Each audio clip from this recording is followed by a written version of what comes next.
왜 저 친구들이 그렇게 안 좋다고 얘기하더니 갑자기 저렇게 톤이 바뀌었을까? 핵심적인 내용은 이 고용 상황이 정말 이례적인 상황이 도래를 했다. 그래서 이 이례적인 상황 때문에 긴축을 함에도 불구하고 경제가 위축되는 수준이 매우 낮으며 또 동시에 우리가 알고 있었던 이전에 봤던 유의미한 지표들이 이제 유의미하지 않은 지표로 변해버렸다. IMF 이번에 총재도 똑같은 얘기를 했죠. 네. 이번에 연착륙으로 갈 가능성이 높아지고 있다. 그리고 그 내용에 꼭 달려있는 게 고용이 너무 강하기 때문이다라는 얘기를 했다는 얘기죠. 그리고 당연히 이전에 그렇게 유의미했던 지표들이 왜 지금은 안 맞는다라고 얘기를 하는지 그렇게 되면 뭐지? 그 중심에는 구조적으로 있는 이 고용이 많이 있다. 그래서 조금 더 시장을 유연하게 이전과 바뀐 여러 상황들을 고려를 해서 저는 시장에 대한 판단을 내려주셨으면 좋겠다는 말씀을 드립니다.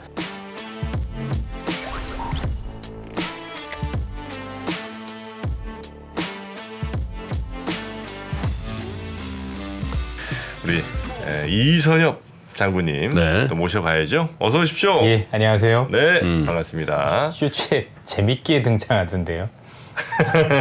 뭐라고? 그냥 뭐 이마에도 뭐 태극기가 그려져 있고. 국뽕. 예. 네. 아, 또 저 멤버십 특강을 하시네? 상승장 분석과 대응 방안 2월 25일 날? 예, 2월 25일 날 네? 지난번에 했었던 강남 쪽에서 네. 우리 멤버십 있는 분들 또 오프라인 강의를 하고요. 네. 이게 이제 우리 3프로가 너무 훌륭한 프로그램인데 사실 30분이면 이게 좋은 얘기를 다 해못 드리는 게 좀 있는 것 같아요. 이게 왜냐면 그렇죠. 앞뒤가 좀 연결이 많이 돼야 되는데 네. 그게 안 되면 그 상황이 이해가 안 되는 경우도 그렇죠, 되게 그렇죠. 많아서 네. 아 이게 이런 얘기구나. 이건 이렇게 봐야 되겠구나라는 걸 좀 많이 전달하고 싶어요. 저건 이제 저기 그 회원가입하고 멤버십만 예, 하는 그렇습니다. 거죠? 예. 근데 거긴 또 완전 더 솔직하게 얘기하시단다. 속 자제하더라. 많이 그런 게 있죠. 그러니까 제가 하고 싶었던 얘기를 이제 정지 없이 할 수 있는 게 왜냐면 소통이 가능하니까. 그리고 이제 질문을 받으면 어떤 얘기를 할 수 있는 거다 보니까 아마 이제 제가 이렇게 하면서도 제가 말을 실수하는 경우도 자주 있겠지만 그게 아니더라도 제가 드린 말씀이 이런 의도가 아니었는데 예. 아마 투자자분들께서는 좀 다르게 해석하신 분들도 많이 계시더라고요. 그래요. 그래서 이거는 조금 이제 한번 말씀을 드려야 되겠다라는 생각도 저 있어서 어디서 신청해요? 우리 그 3프로 앱에 이렇게 보시면 신청을 하실 수가 있습니다. 네. 멤버십. 예. 네. 자, 오늘 강의 시작하죠, 그러면. 예. 오늘은 좀 제가 자료보다는 좀 칠판을 좋습니다. 활용을 해서 좀 강의를 드리도록 할 거고, 이 시장이 정말 아시겠지만 생각보다 읽기가 되게 어려운 시장이에요. 올라도 불편하죠. 오르니까 이거 또 팔아야 되는 거 아니야 생각이 드실 수도 있고, 그리고 또 절반은 또 사야 되는 거 아니야 생각이 들 수도 있고, 미국에서조차도 지금 더 많이 간다는 사람들도 있지만 또 반대로 여기가 끝이다라는 분들도 많이 계십니다. 그렇죠. 더 재밌는 건 뭐냐면 미국의 경제학자들 사이에서도 그분 나름대로도 굉장히 훌륭하신 분들인데 현재 경제에 대해서 어떤 분은 경착륙, 갈리죠. 어떤 분은 연착륙, 어떤 분은 아예 노랜딩, 그렇죠? 그러니까 아예 침체도 없다라고 해서 아니 똑같은 걸 보고 있는데 뭐 시각이 달라도 이렇게 다를 수 있는 거냐? 이런 어떤 현상들이 많이 있습니다. 그래서 왜 이런 현상들이 일어났을까? 그래서 우리가 투자자분들 관점에서 어떤 존재를 주안점으로 봐야 그래도 실수를 덜 할 수 있을까? 시장을 좀 제대로 바라볼 수 있을까라는 고민이 들어서 사실 이 말씀을 드리도록 합니다. 그리고 어제도 제가 보니까 아침에 이제 그 미조에서 굉장히 좀 제가 존경하는 분이 또 나오셔가지고 변정규 전문가. 전문님 나오셔가지고 저도 굉장히 좀 좋은 말씀을 많이 들었고요.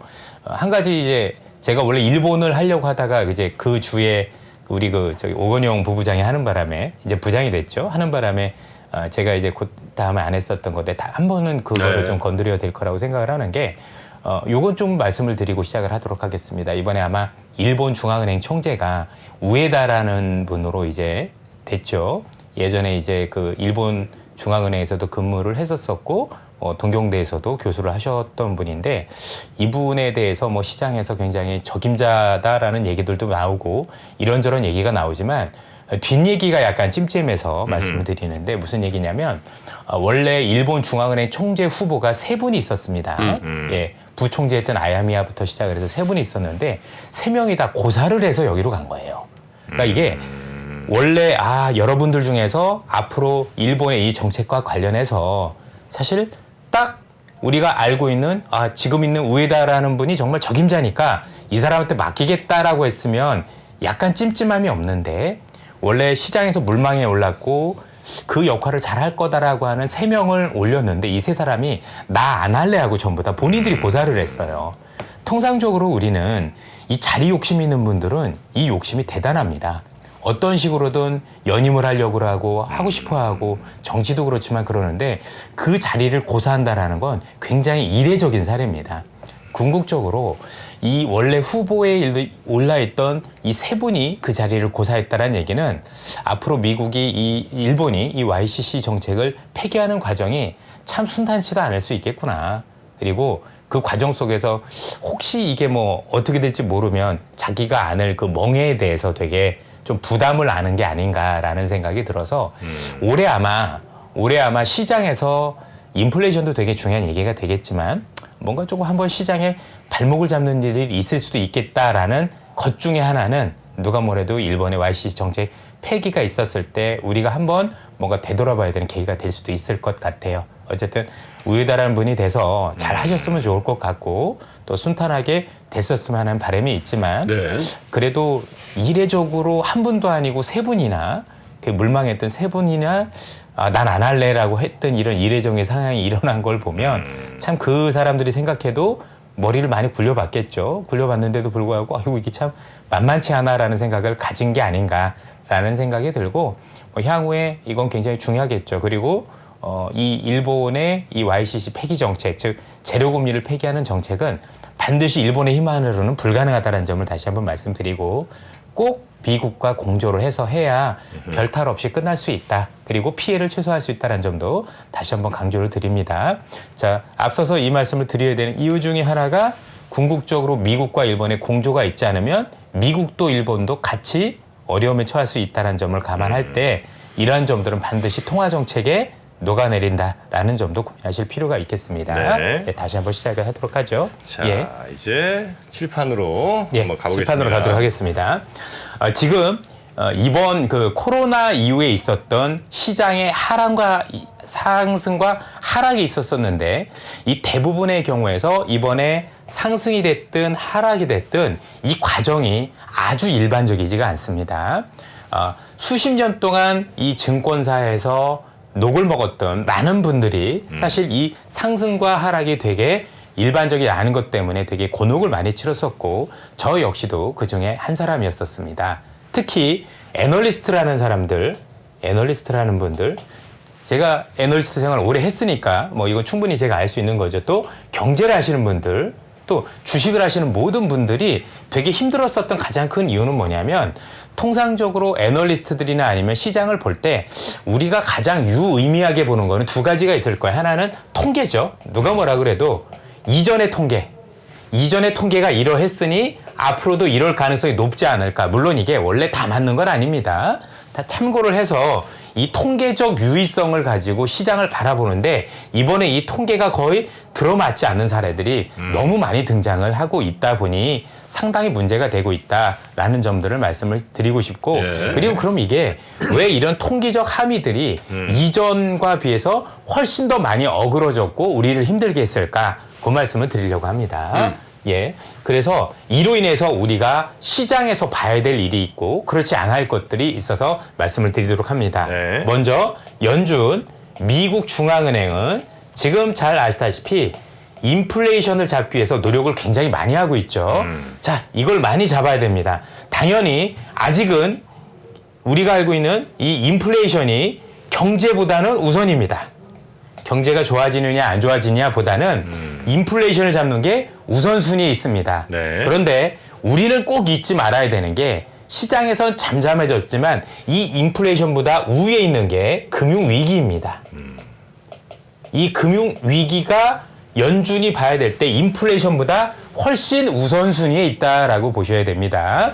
그래서 이 인플레이션을 잡는 것도 중요하지만 금융위기를 발생시키지 않은 것 역시 중요하다. 그리고 이 금융위기와 관련된 부분에 관련해서는 역시 제일 중요한 게 절대금리 수준이 높을 때 발생을 하겠죠. 네. 즉 연준이 있는 금리 자체가 이제 이번에 3월에 올리면 한 5% 되잖아요. 그 이후로 6%, 7% 인플레만 보면 그렇게 해야 되는 게 맞을 수도 있습니다. 그러나 금융위기를 감안하면 사실 그 숫자를 내기는 쉽지 않은 상황이다라는 점들을 우선 우리는 생각을 하고 가셔야 됩니다. 즉, 딱 시장의 변수를 놓고 볼 때, 야, 인플레이션이라는 걸 잡기 위해서는 안 잡힐 것 같으니 금리를 더 많이 올려야 되고, 그 많이 올려야 되는 수준이 6%를 넘어서고, 어제는 7%, 8%도 미국에서 얘기가 나왔어요. 그건 아마 이런 금융위기라는 걸 가정하지 않고 단순히 우리가 경제라든가 인플레이션만 넣고 모델을 해서 생긴 현상이라고 생각을 합니다. 그런데 실제 그 금리까지 갔었을 때 미국 시장은 견디지 못합니다. 왜냐하면 잘 아시겠지만 이 금융위기의 공통점들은 뭐냐면 부채하고의 문제가 있죠. 부채하고 이 부채가 문제가 되고 여러분들 잘 아시다시피 우리가 지난 10수년간 네. 2010년 이후로 지금까지 글로벌 시장은 너무나도 초저금리가 지속됐기 때문에 각국의 부채가 어마어마하게 쌓여 있습니다. 한국 같은 경우는 주택담보대출에 대한 부채가 굉장히 심하고 참고로 미국은 국가부채가 제일 심합니다. 그렇죠? 일본도 국가부채가 굉장히 심하고요. 그래서 각국이 안고 있는 부채 문제가 각기 다릅니다. 중요한 건 어떤 식으로도 이렇게 된다는 거죠. 이렇게 생각하시면 쉬울 것 같습니다. 지금 한국은행이 물가를 잡기 위해서 열심히 노력하고 있지만 3.5%라는 금리가 이렇지만 만약에 우리나라 한국은행이 우리나라 물가가 너무 높아서 만약에 금리를 5%까지 올린다. 기준금리를. 그러면 누가 보더라도 지금 5% 여기서 금리까지 올리면 물가가 잡히는 게 아니라 부동산 시장이 완전히 붕괴가 돼. 누가 봐도 알 수 있는 상황이죠. 그 상황을 인식하시면 될 것 같습니다. 왜냐하면 우리가 알고 있는 주택담보대출 금리는 기준금리보다 많이 높을 거니까. 우리가 알고 있는 기준금리가 5%인 거지 아마 우리가 알고 있는 담보대출 받으신 분들 실제 금리는 한 9%, 10% 왔다 갔다 할 수도 그렇죠. 있기 때문에 그 정도 금리 상황이 되면 사실 견딜 수 있는 사람이 없어진다. 미국도 마찬가지예요. 그거는. 그런 점에서 놓고 볼 때 연준이 얼마를 올린다 또는 뭐 시장에서 얼마 올린다고 해서 그걸 고지고대로 믿을 필요는 없다라는 말씀을 네. 우선적으로 드리고 싶습니다. 자, 그런데 중요한 건 이 다음부터인 게 지금 왜 이례적인 상황이 벌어졌다고 지금 말씀드리냐면 네. 제가 방금 전에도 일부러 데이터를 확인하고 왔지만 미국에서 물가하고 기준금리를 비교해 보면 물가라는 게 이렇게 오르다 내릴 거 아니에요. 기준금리는 반드시 먼저 내렸어요. 또는 동시에 내리는 경우도 있습니다. 근데 지금 물가가 확실히 내리고는 있죠. 내리고 있는데도 불구하고 금리를 올린 사례가 거의 없습니다. 특이한 사례인 거예요. 그러니까 이전에는 물가가 꺾일 때 여러분도 잘 알고 계시는 1970, 80년대 네. 요 사례가 우리와 비슷할 때인데 이때도 연준이 물가가 꺾기 전에 금리를 먼저 내렸습니다. 훨씬 더 먼저 내렸고 또 그 이전의 사례는 당연히 물가가 꺾이기 전에 먼저 내리든가 또는 우리가 알고 있는 것처럼 물가가 내릴 때 동시에 내렸다. 왜 그랬을까요? 간단합니다. 선제적 대응을 했기 때문입니다. 연준은 항상 선제적 대응을 합니다. 어떤 선제적 대응을 하냐면 말 그대로 물가가 오를 것 같다라면 물가가 오르기 전에 선제적 대응을 하고 또 경제가 안 좋을 것 같으면 경제가 안 좋아지기 전에 선제적 대응을 통해서 경제가 안 좋아지는 거를 막는 그런 역할들을 하게 됩니다. 네. 그런데 왜 이번에는 이례적으로 이렇게 물가가 계속 내리고 있는데도 불구하고 금리를 더 올린다라고 얘기하고 심지어는 오늘 아침에는 0.5까지 다시 올린다는 얘기가 나올까? 이건 사실 역사적으로 없는 사례이기 때문에 네. 굉장히 이런 사례에 대해서 우리가 고민이 많아야 되겠습니다. 다른 얘기로 해서 이전에 있었던 사례 또는 우리가 알고 통계적 유의성 가지고 사실 이 시장을 들이대면 의외로 전망에 실패할 가능성이 굉장히 높은 시장이라고 봐야 될 것 같습니다. 거기에 대해서는 대부분 저는 이 고용이 이전하고 너무 많은 다른 상황이기 때문에 벌어진 현상이라고 생각을 하고 있습니다. 이 고용은 이것도 아주 이례적인 그냥 제가 보기엔 전쟁을 제외하고 네. 1, 2차 대전이란 전쟁을 제외하고는 사실상 거의 없는 상황이라고 보시면 되겠습니다. 조금 더 심플하게 이전에도 제가 한번 말씀드렸던 기억이 있겠지만 역사적으로 사람이 500만 명 이상이 부족하고 200만 명이 부족하고 이게 또 구조적으로 자리 잡은 역사적으로 유례가 없는 상황입니다. 요걸 꼭 보셔야 되겠습니다. 그리고 제가 지금 500만 명이 부족하며 이게 구조적으로 이례적인 상황이란 얘기는 정확하게 제롬 파월 의장이 이번에 기자회견 때 했던 내용을 그대로 가지고 왔다는 점을 말씀을 드립니다. 네. 그래서 자, 이걸 바탕으로 하면 어떤 현상들이 벌어지느냐? 1번 어떤 현상이 벌어지느냐? 자, 지금 많은 투자자분들께서 오늘도 불안해하실 겁니다. 연준이 물가가 생각보다 낮지 않아서 저렇게 좀 더 매파적으로 나갈 거야. 그럼 시장이 뭐 하락이 아니라 혹시 추세가 끝나서 이전 저점을 하회하는 정도까지 혹시 크게 내릴 수도 있는 것 아니냐는 생각을 가질 수도 있겠죠. 그렇죠. 그런데 중요한 건 뭐냐면 분명히 긴축에 대한 우려는 있습니다. 그리고 이로 인해서 시장이 부정적인 영향을 받을 수도 있습니다. 그런데 재미있는 건 뭐냐면 고용이 너무 튼튼해서 우리가 알고 있는 경기가 침체 정도가 굉장히 낮습니다. 쉽게 얘기하면 지난해 이게 발견되기 전까지는 긴축을 하는 강도만큼 시장이 빠졌습니다. 긴축을 하는 강도만큼 이 정도 긴축이면 이 정도 경제가 위축될 거라는 우려로 빠졌습니다. 그런데 지금은 긴축에 대한 우려는 있는데 그 우려만큼 경기가 훼손되지 않는다는 걸 이미 알고 있습니다. 왜냐하면 이 고용은 깨칠 수 있는 고용이 아니다라고 보는 거죠. 그래서 긴축에 대한 우려만큼 시장이 반응을 하지 않습니다. 그래서 첫 번째 이 고용 때문에 긴축에 대한 우려는 커지고 있다. 이만큼 긴축에 대한 우려가 커졌으면 경기도 지수도 이만큼 빠져야 되는데 사실은 요 정도까지밖에 안 빠진다. 라는 게 다른 점입니다. 네. 따라서 통상적인 조정 이상의 수준을 벗어날 가능성이 매우 낮다고 봐야 됩니다. 그럼 지난번에도 잠시 설명드렸지만 이거 이상으로 고용을 해치면 될 거 아니냐 말씀드렸지만 이 정도 깨칠 정도면 글로벌 금융위기 이후에는 사실은 이 고용을 깨치기가 굉장히 어려워집니다. 두 번째 재미있는 현상들이 뭐냐면 여러분들 캠벨 교수라는 분이 계십니다. 네. 이 캠벨 교수라고 굉장히 유명한 분이신데 이 캠벨 교수가 미국의 2년물, 10년물 또는 10년물, 3년물 국채가 역전이 되면 네. 경기 침체가 온다라는 이론을 만드신 분입니다. 지금도 대학 교수시고 미국의 굉장히 유명한 아이비리그 대학 교수시고 이분이 우리가 최근에 맞이하는 2년물과 10년물이 역전이 되면 10년물과 또 3년물이 역전이 되면 경기 침체가 온다라는 걸 만든 분인데 이분이 공식적으로 이번엔 아니야라고 말씀을 하셨어요. 그리고 왜 아니라고 했을까? 이번에 틀려라고 얘기한 게 이것 때문이라고 얘기했어요. 고용? 그렇습니다. 이번엔 이 신호가 잘못된 시그널인데 그 시그널인 이유는 이것 때문이야. 쉽게 얘기해서 역사적으로 이례적으로 네. 이렇게 고용이 강하다 보니 이 정도 고용이 강하다는 얘기는 일단 돈을 쓸 수 있는 사람이 있다라는 얘기가 되고 그래서 이 상황이 좋지 않은 건 맞으나 이렇게 강력한 고용을 놓고 보면 우리가 이전에 봤던 시그널로서의 역할은 이번엔 부적절하다라고 이 지표를 만든 분이 직접적으로 얘기를 했습니다. 즉 이번에 우리가 알고 있던 이 지수가 이전과는 다르다는 이유를 고용에서 들었다는 얘기죠. 또 이례적으로 지난주에도 말씀드렸었던 제롬 파월 의장도 공식적으로 이번에는 실업률을 타겟팅하지 않습니다라고 공식적으로 얘기를 했습니다. 즉 앞으로 물가를 잡는 데 있어서 참고는 하되 네. 절대적으로 이거 해야 됩니다라고 생각하지 않는 지표가 실업률이라고 얘기를 한 겁니다. 왜냐하면 이전에는 이게 제일 유의미했던 게 맞습니다.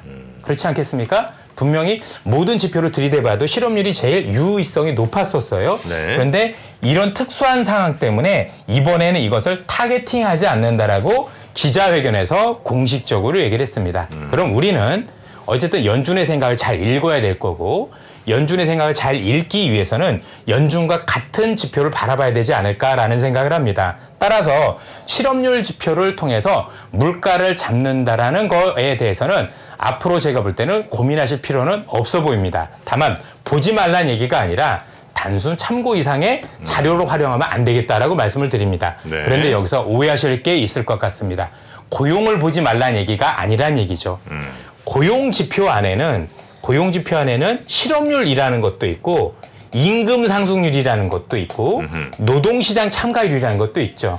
여기서 임금을 보시겠다는 얘기죠. 네. 즉, 이 실업률이라든가 우리가 알고 있는 이 다른 지표들은요, 궁극적으로 물가가 떨어지느냐 안 떨어지는가 아니라 이게 역시 재발하지 않을 거에 대한 우려용으로 보는 건데 연준이 보지 않겠다라는 거는 이 고용지표 안에서 실업률을 타겟팅 안 했다라는 거지 이 임금을 타겟팅 하지 않는다는 게 아니다라는 얘기입니다. 따라서 우리는 앞으로 고용지표를 볼 때 많은 것들을 참고해야 되겠지만 그 중에서도 핵심 지표는 시간당 임금 상승률 그리고 그 시간당 임금 상승률에 가장 영향을 주는 노동시장 참가율을 조금 더 세부적으로 보면서 네. 앞으로 시장을 좀 읽어나가야 되지 않을까라는 판단을 가지고 있습니다. 과거의 데이터를 가지고 지금의 이제 상황을 과거처럼 판단해서 안 되는 가장 중요한 이유가 이제 고용입니다. 고용이 과거의 그 어떤 상황과도 비교할 수 없기 때문에 처음이에요. 그냥 네. 구조적으로 사람이 부족한. 네. 근데 앞으로도 이게 구조란 얘기는 네. 바꿀 수 없는, 그러니까 일시적인 현상이 아니라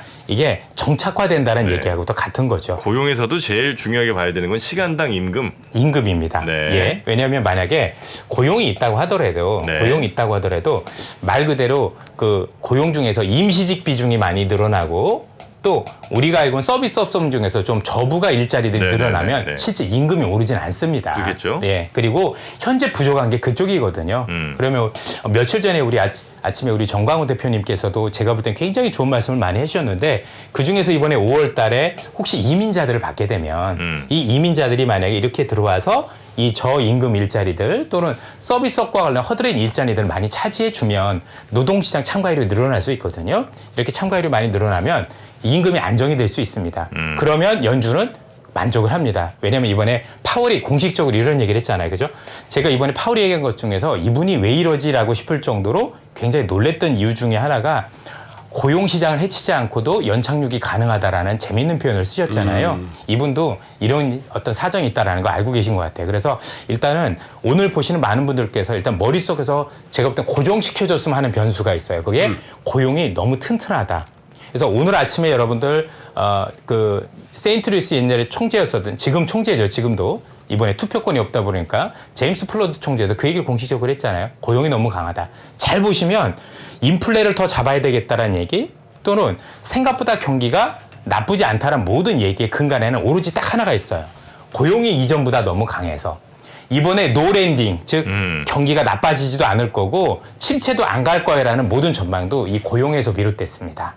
그래서 이 고용이 역사적으로 유례가 없는 상황에 도래하다 보니 사실 기존에 있던 툴로 이게 분석을 해서 엉망이 된 거고 또 그런 상황에서 시장을 보는 관점들이 너무 극단적으로 나뉘는 거죠. 처음 보는 상황이다 보니까 이걸 어떻게 대처를 해야 돼라는 뒤죽박죽인 상황들이 많이 연출이 됐다라고 보시면 되겠습니다. 그래서 일단 첫 번째는 이전에 봤던 지표들을 가지고 고용이 너무 튼튼한 상황에서 이전의 지표를 가지고 시장이 이렇습니다라고 네. 단정 짓는 건 안 하셨으면 좋겠고 두 번째는 앞서도 말씀드린 것처럼 미국이 긴축을 한다라고 우리를 협박하는 것만큼 시장에 빠지지 않을 거다라는 말씀드리고 드리고 싶은 겁니다. 자, 분명히 지금 머릿속에서 되게 혼란스러운 투자자들이 많을 수밖에 없는 이유는 뭐냐면 분명히 오늘도 그렇고 미국이 저렇게 긴축을 강한다고 얘기한 게 오늘만의 일은 아닙니다. 어제도 그랬고 그저께도 그랬었습니다.